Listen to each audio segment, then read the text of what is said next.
We have returned back to our discussion of James Joyce's one of the most famous books, Ulysses. The proud, potent titles change over Stephen's memory, the triumph of their brazen bells. Et unam sanctum, Catholicum e apostolicum ecclesiam. The slow growth and change of rite and dogma, like his own rare thoughts, a chemistry of stars. Symbol of the apostles in the Mass for Pope Marcellus, the voices blended, singing alone aloud in affirmation, and behind their chant, the vigilant angel of the church, militant, disarmed, and menaced her Syrax. A horde of heresies fleeing with Mistress Ori, Photius and the brood of mockers, of whom Mulligan was one, and Arius, wearing his life long upon the consubstantiality of the Son with the Father, and Valentine, spanning Christ's terrain body, and the shuttle African heresiarch Savelius, who held that the Father was himself his own Son, words Mulligan had spoken a moment since in mockery to the stranger. Idle mockery. The void awaits surely all them that weave the wind, a menace, a disarming and worsting from those embattled angels of the church, Mitchell's host, who defend her even in the hour of conflict with their lances and their shields. Here, prolonged applause. Zoot, nom de Dieu. Of course, I am a Britisher. Inez's voice said, and I feel as one. I don't want to see my country fall into the hands of German Jew either. That's our national problem. I'm afraid just now. Two men stood at the verge of the cliff, watching. Businessman, boatman. She's making for Bullock Harbour.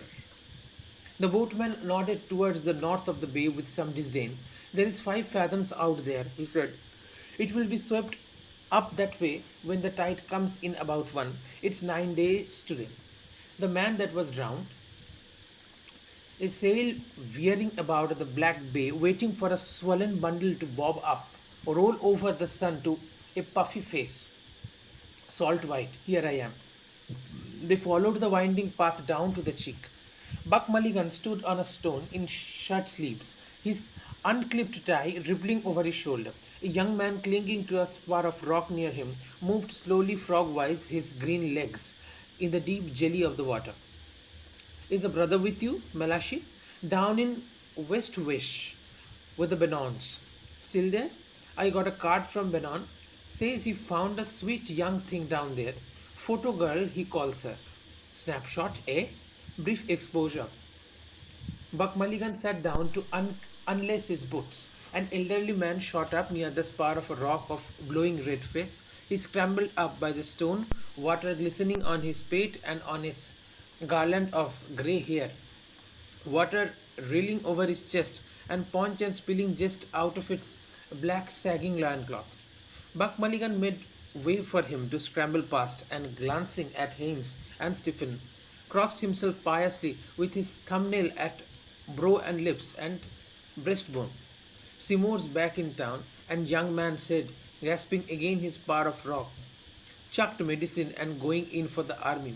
Ah, go to God, Buck Mulligan said, going over next week to stew. You know that red Carlisle girl, Lily? Yes. Spooning with him last night on the spire. The father is roto with money. Is she up the pole? Better ask Seymour that. Seymour, a bleeding officer, Buck Mulligan said. He nodded to himself as he drew off his trousers and stood up, saying tritely, red-headed women buck like goats. He broke off in alarm, feeling his side under his flapping shirt. My 12th riff is gone, he cried. I am the Übermensch. Toothless Kinch and I, the Superman. He struggled out of his shirt and flung it behind him to where his clothes lay. Are you going in there, Malachi? Yes, make room in the bed. The young man shoved himself backward through the water and reached the middle of the creek in 2 long, clean strokes. Haynes sat down on a stone, smoking. Are you not coming in? Buck Mulligan asked. Later on, Haynes said, not on my breakfast. Stephen turned away. I am going, Mulligan, he said. Give us that key, Kinch, Buck Mulligan said, to keep my chemise flat. Stephen handed him the key.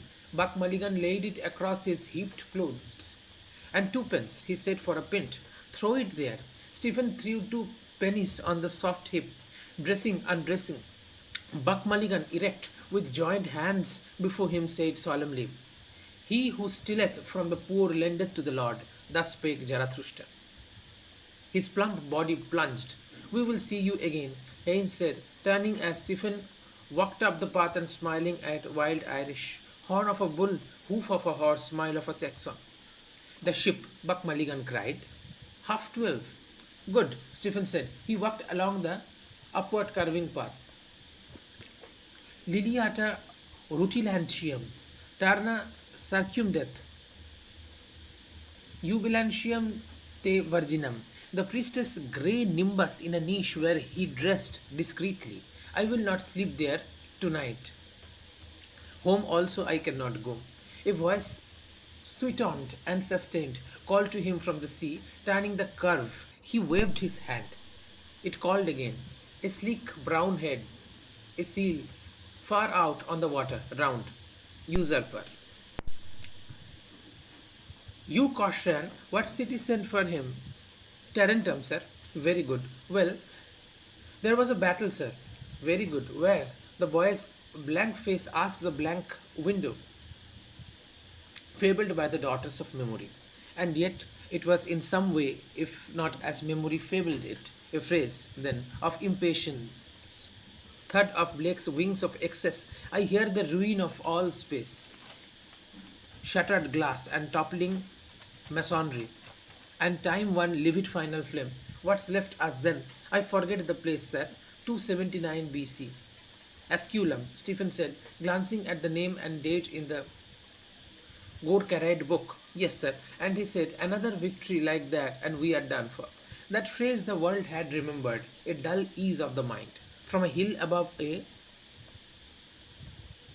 corpse-strewn plain, a general speaking to his officers leaned upon his spear. Any general to any officers, they lend ear. You, Armstrong, Stephen said. What was the end of Firas? End of Firas, sir? I know, sir. Ask me, sir. Cummins said. Wait, you, Armstrong, do you know anything about Firas? A bag of fig rolls lay snugly in Armstrong's satchel. He curled them between his palms at whiles and swallowed them softly. Crumbs adhered to the tissue of his lips, a sweetened boy's breath. Well off people, proud that their eldest son was in the navy. Vico rode, dalking. Firas said, Firas, a pyre. All laughed. Mirthless, high, malicious laughter. Armstrong looked round at his classmates, silly glee in profile. In a moment they will laugh more loudly, aware of my lack of rule and the fees their papas pay. Tell me now, Stephen said, poking the boy's shoulder with the book. What is a pyre? A pyre, sir, Armstrong said, a thing out in the water, a kind of a bridge, Kingstown pyre, sir. Some laughed again, mirthless but with meaning. Two in the back bench whispered, yes, they knew had never leaned nor ever been innocent. Ah, with envy he watched their faces. Edith, Ethel, Gertie, Lily, their lights, their breaths too, sweetened with tea and jam, their bracelets tittering in the struggle. Kingstown pyre, Stephen said, yes, a disappointed bridge. The words troubled their gaze. How, sir? Comyn asked. A bridge is across a river. For Heinz's chapbook? No one here to hear. Tonight, deftly amid wild drink and talk, to pierce the polished mail of his mind. What then? A jester at the court of his master, indulged and disesteemed, winning a clement master's praise. Why had they chosen all that paper? Not wholly for the smooth caress. For them too, history was a tale like any other too often heard. Their land pawn shop. Had Pyrrhus not fallen by a Belram hand in Argos, or Julius Caesar not been knifed to death, they are not to be thought away. Time has branded them and fettered. They are lodged in the room in the infinite possibilities they have outstood. But can those have been possible, seeing that they never were? Or was that only possible which came to pass? Weaver of the wind, tell us a story, sir. Oh, do, sir, a ghost story. Why do you begin in this? Stephen asked, opening another book. Weep no more, Cummins said. Go on then, Talbot. And the story, sir? After Stephen said, go on, Talbot. His worthy boy opened a book and popped it nimbly under the breastwork of his satchel. He recited jerks of verses with odd glances at the text. Weep no more, woeful shepherds, weep no more. For Lycidas, your sorrow is not dead, sunk though he be beneath the watery floor. It must be a movement then, an actuality of the possible as possible. Aristotle's phrase formed itself within the gabbled verses and floated out into the studious silence of the library of Saint Genevieve, where he had read, sheltered from the scene of Paris, night by night. By his elbow, a delicate Siamese conned a handbook of strategy, fed and feeding brains about me under glow lamps, impelled with faintly beating fillers, and in my mind's darkness, a sloth of the wonder world, reluctant, shy of brightness, shifting her dragon's scaly folds. Thought is the thought of thought. Tranquil brightness. The soul is in a manner all that is. The soul is the form of forms. Tranquility, sudden, vast, candescent form of forms. Talbot repeated. Through the dear might of him that walketh the waves, through the dear might. Turn over. Stephen said quietly. I don't see anything. What, sir? Talbot asked simply, bending forward. His hand turned the page over. He leaned back and went on again, having just remembered of him that walked the waves. Here also over these craven hearts his shadow lies, and on the scoffer's heart and lips, and on mine. It lies upon their eager faces who offered him a coin of the tribute. To Caesar what is Caesar's, to God what is God's, a long look from dark eyes, a riddling sentence to be woven on the church's domes are, riddle me, Randy Rowe, my father gave me seeds to sow. Talbot slid his closed book into his satchel. Have I heard all? Stephen asked. Yes, sir. Hockey at 10, sir? Half day, sir? Thursday. Who can answer a riddle? Stephen asked. They bundled their books away, pencils clacking, pages rustling, crowding together. They strapped and buckled their sashes, all gabbling gaily. A riddle, sir? Ask me, sir. Oh, ask me, sir. A hard one, sir? This is the riddle, Stephen said. The cock crew, the sky was blue, the bells in heaven were striking 11. It is time for this poor soul to go to heaven. What is that? What, sir? Again, sir. We didn't hear. Their eyes grew brighter as the lines were repeated. After a silence, Coach Ran said, What is it, sir? We give it up. Stephen, his throat itching, answered, The fox burying his grandmother under a holy bush. He stood up and gave a shout of nervous laughter too, which their cries echoed dismay. A stick struck the door and a voice in the corridor called hockey. They broke asunder, sidling out of their benches, leaping them. Quickly they were gone, and from the lumber room came the rattle of sticks and clamour of their boats and tongues. A sergeant who alone had lingered came forward slowly, showing an open copybook. His thick hair and scraggy neck gave witness of unreadiness, and through his misty glasses weak eyes looked up pleading. On his cheek, dull and bloodless, a soft stain of ink lay, disshaped, date-shaped, recent and damp as a snail's bed. He held out his copybook. The word sums was written on the headline. Beneath was sloping figures, and at the foot a crooked signature with blind loops and a blot. Cyril Sargent, his name and seal. Mr. Deasy told me to write them out all again, he said, and show them to you, sir. Stephen touched the edge of the book. Futility. Do you understand how to do now? He asked. Numbers 11 to 15, Sergeant asked. Mr. Deasy said I was to copy them off the board, sir. Can you do them yourself? Stephen asked. No, sir. Ugly and futile, lean neck and thick hair, and a stain of ink, a snail's bed. Yet someone had loved him, borne him in her arms and in her heart. But for her, the race of the world would have trampled him underfoot. A squashed, boneless snail. She had loved his weak, watery blood drained from her own. Was that then real? The only true thing in life? His mother's prostrate body, the fiery Columbanus in a holy zeal bestrode. She was no more. The trembling skeleton of a twig burnt in the fire, an odour of rosewood and wetted ashes. She had saved him from being trampled underfoot and had gone, scarcely having been. A poor soul gone to heaven, and on a heath beneath winking stars, a fox, a red reek of rapine in his fur, with merciless bright eyes, scraped in the earth, listened, scraped up the earth, listened, scraped and scraped. Sitting at his side, Stephen solved out the problem. He proves by algebra that Shakespeare's ghost is Hamlet's godfather. Sergeant peered askance through his slanted glasses. Hockey sticks rattled in the lumber room, the hollow knock of a ball and calls from the field. Across the page, the symbols moved in grave Morris, in the murmury of their letters wearing quaint caps of squares and cubes. Give hands, Travers, bow to partner. So, imps of fancy of the moose, gone too from the world, Everose and Moses Maimonides, dark men in mien and movement, flashing in their mocking mirrors, the obscure soul of the world.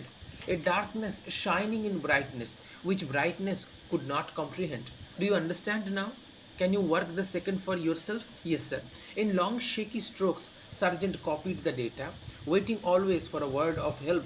His hand moved faithfully, the unsteady symbols, a faint hue of shame flickering behind his dull skin.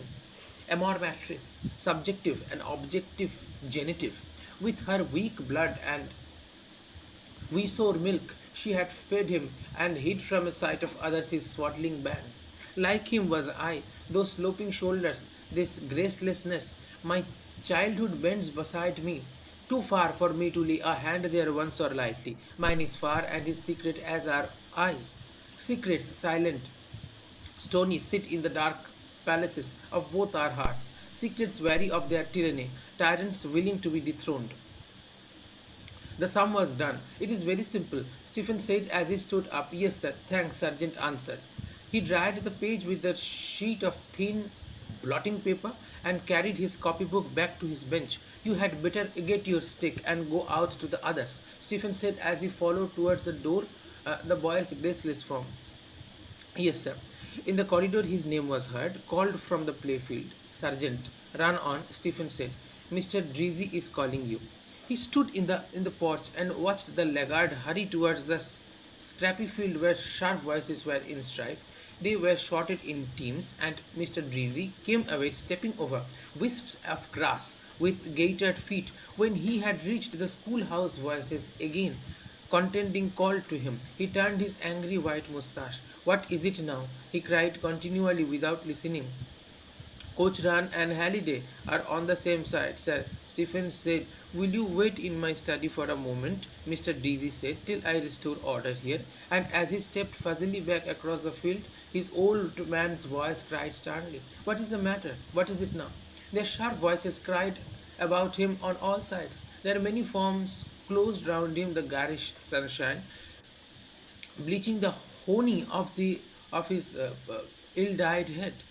Still smoky air hung in the study with the smell of drab, abraded leather of its chairs. As one of the first day he bargained with me here, as it was in the beginning, is now. On the sideboard, the tray of Stuart coins, base treasure of Bog, and ever shall be, and snug in their spoon case of purple plush, faded the 12 apostles, having preached to all the Gentiles, world without end.